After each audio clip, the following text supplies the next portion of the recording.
3 minutes pour savoir.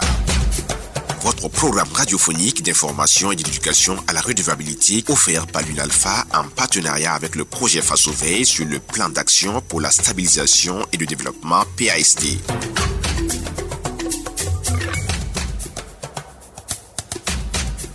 Dans le souci de garantir l'efficience des actions publiques, dans un contexte d'insécurité et de menaces récurrentes sur l'intégrité du territoire, des organisations de la société civile ont décidé d'apporter leur contribution au suivi du PASD dans le cadre d'un projet baptisé FASOVEI.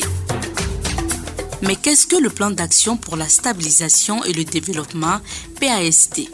Le PASD, fondé sur 4 piliers, est la réponse apportée par le gouvernement pour remplir les missions de développement que lui recommande la charte de la transition. Le pilier 4 vise à œuvrer à la réconciliation nationale et à la cohésion sociale. Ce pilier a pour objectif, entre autres, la consolidation de la résilience, de la sécurité, de la cohésion sociale et de la paix. Concrètement, les actions retenues pour l'atteinte de cet objectif incluent, entre autres, dans le cadre de la prévention et la gestion des conflits communautaires et intercommunautaires, on peut retenir la formation de membres des démembrements de l'ONAPREJEC, structure nationale de veille et d'alerte mise en place en 2015, dont le rôle est de prévenir et d'assurer la gestion des conflits communautaires. Dans le cadre de la systématisation de la répression contre les discours haineux et la stigmatisation des communautés, on notera qu'il a été engagé 3 poursuites judiciaires contre 12 personnes suspectées de propos stigmatisants ayant conduit à des condamnations et des relaxes. Au total, 9 personnes ont été condamnées.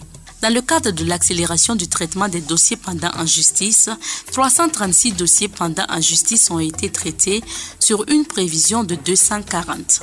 Dans le cadre de la promotion des initiatives de dialogue interreligieux et interculturel, la formation et la création d'un cadre de concertation de leaders coutumiers et religieux.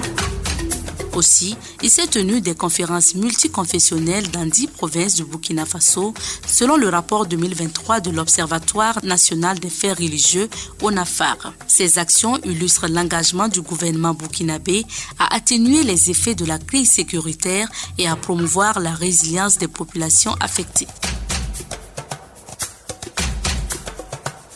C'était 3 minutes pour savoir, votre programme radiophonique d'information et d'éducation à la redevabilité qui vous a été offert par l'UNALPHA et son partenaire, le laboratoire citoyenneté, dans le cadre de l'initiative Voix des citoyens, mise en œuvre à travers le projet FASOVEI.